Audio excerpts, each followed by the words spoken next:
क्या आप लोगों ने फ्रांस रिचर्ड का नाम सुना है, जिनको फ्रांकोइस रिचेल के नाम से भी जाने जाते हैं। वह एक ऑस्ट्रियाई जनित फ्रांसीसी दर्जी और आविष्कारक और पैराशूटिंग अग्रणी थे, जिन्हें अब फ्लाइंग टेलर के नाम से जाना जाता है।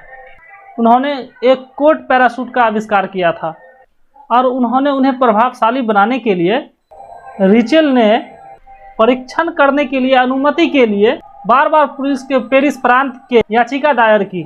आखिरकार 1912 ईस्वी में उन्हें अनुमति मिल गई, लेकिन जब वो 4 फरवरी को एफिल टावर पर पहुंचे तो उन्होंने स्पष्ट कर दिया कि उनका इरादा डमीज के साथ प्रयोग करने के बजाय व्यक्तिगत रूप से कूदने का था।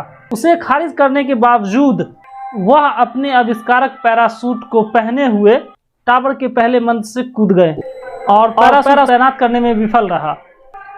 उन्होंने लगभग 57 मीटर यानी 187 फीट की दूरी तय की और पैराशूट न खुलने के कारण टावर के नज़दीक बर्फीले मैदान में दुर्घटनाग्रस्त हो गए और वहीं उनकी मौत हो गई। उनकी मृत्यु 4 फरवरी 1912 में हुई थी और जब उनकी मृत्यु हुई तो उनकी मृत्यु के कारण पता लगाया गया तो उनकी मौत का कारण पता चला कुंद बल आघात, और वहीं से उनकी कहानी समाप्त हो गई और उन्हें लोग फ्लाइंग रिचर्ड के नाम से जानने लगे।